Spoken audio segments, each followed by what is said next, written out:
नमस्कार साथियों। आज का टॉपिक है वाच्य। और वाच्य से जो है अब की बार जितने भी पेपर हो रहे हैं एचएसएससी के अभी सभी में वाच्य में से एक प्रश्न अवश्य आ रहा है।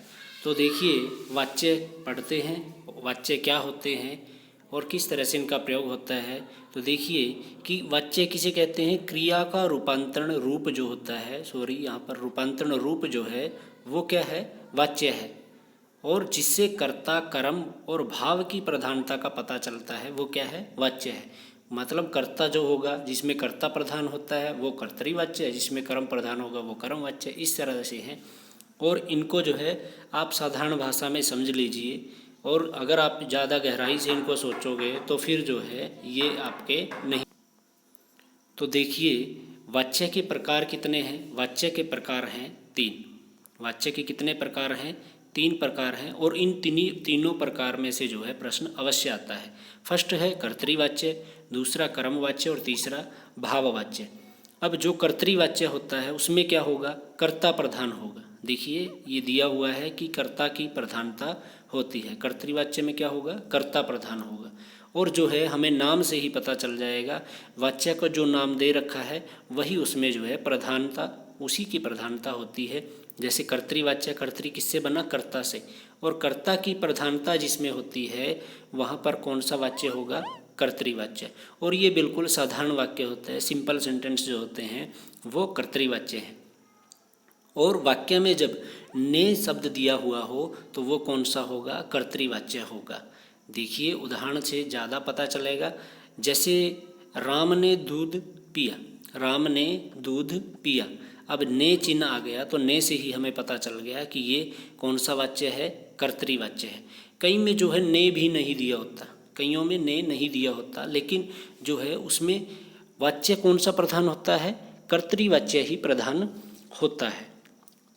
जैसे नेक्स्ट उदाहरण है, मैं स्कूल गया। क्या है कि मैं स्कूल गया। अब इसमें तो कोई कारक चिन्ह नहीं आया, मतलब कि जैसा चिन्ह हमने बताया था कि ने आता है वो तो इसमें नहीं आया। तो लेकिन इसमें है प्रधानता किसकी, मैं। ठीक है, मैं स्कूल गया, तो ये मैं जो है ये क्या आएगा, कर्तृवाच्य होगा। बच्चे ने खाना खाया, इसमें ने आ गया तो इसका मतलब क्या है, ये कर्तृवाच्य होगा। और वह घर जा रहा है, वह घर जा रहा है, तो यहाँ पर कौन सा होगा, कर्तृवाच्य होगा। सीता आम खाती है, कौन खाती है, सीता, तो सीता आम खाती है। अगर हम क्रिया की बात करें, जैसे कि पीना क्रिया है इसमें, तो किसके अनुसार आई है, राम के अनुसार, न कि कर्म के अनुसार। मैं स्कूल गया, अब गया क्रिया किसके अनुसार, मैं, कर्ता के अनुसार है। बच्चे ने खाना खाया, बच्चे ने खाना खाया, खाना क्रिया किसके अनुसार हुई, कर्ता के अनुसार हुई है। तो यहाँ पर कौन सा वाच्य हुआ, कर्तृवाच्य। और कर्तृवाच्य में जो भी क्रिया होगी वो किसके अनुसार आएगी, कर्ता के अनुसार आएगी। इसके बाद है कर्मवाच्य। कर्मवाच्य में क्या होगा, जिसमें कर्म की प्रधानता हो। इसमें कर्मवाच्य में क्या होगा, कर्म की प्रधानता होगी। और चिन्ह क्या दिया हुआ मिलेगा साथ में, मतलब कि साथ में ये शब्द आते हैं के द्वारा। और कर्ता निर्जीव होता है। कईयों में जो है के द्वारा शब्द नहीं दिया होता, लेकिन कर्ता जो है वो कैसा होता है, निर्जीव होता है। सजीव भी होता है कर्ता उन वाक्यों में, ऐसी बात नहीं है, लेकिन कई बार निर्जीव भी दे दिया जाता है। तो कौन सा वाच्य होगा, कर्मवाच्य होगा।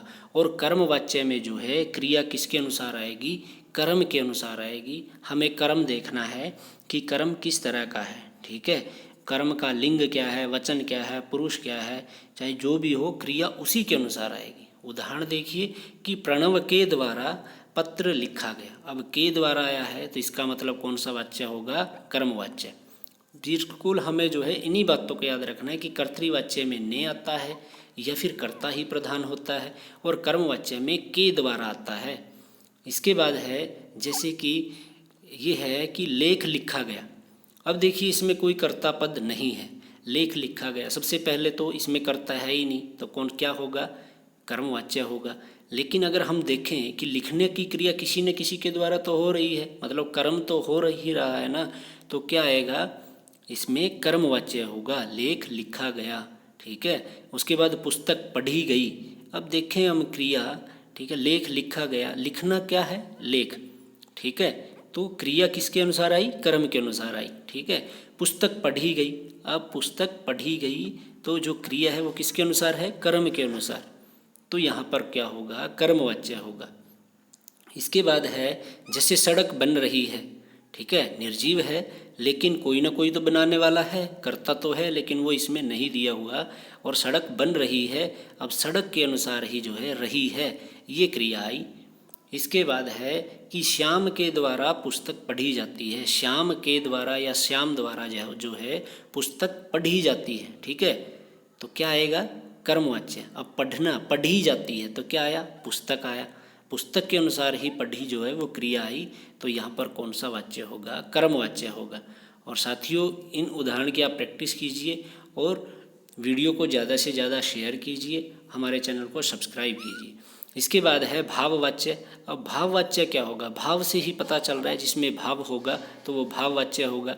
और इसमें क्या है? भाव या क्रिया की प्रधानता रहती है। और इसमें चिन्ह क्या आता है, मतलब कि शब्द क्या आते हैं? से आता है शब्द। और वाक्य किस तरह का होता है? नकारात्मक वाक्य होता है। तो ये बेसिक सी पहचान है।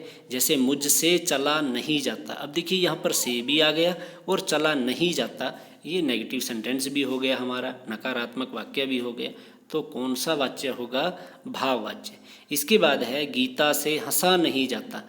ठीक है, अब गीता से आ गया शब्द, तो इसका मतलब कौन सा वाच्य होगा? भाववाच्य। उससे चुपचाप नहीं रहा जाता, उससे चुपचाप नहीं रहा जाता, नेगेटिव सेंटेंस है तो कौन सा वाच्य होगा? भाववाच्य। तो सिंपल सी यही पहचान है कि जो कर्तृवाच्य होगा उसमें क्या आता है? ने आता है। कर्मवाच्य में क्या आता है? के द्वारा।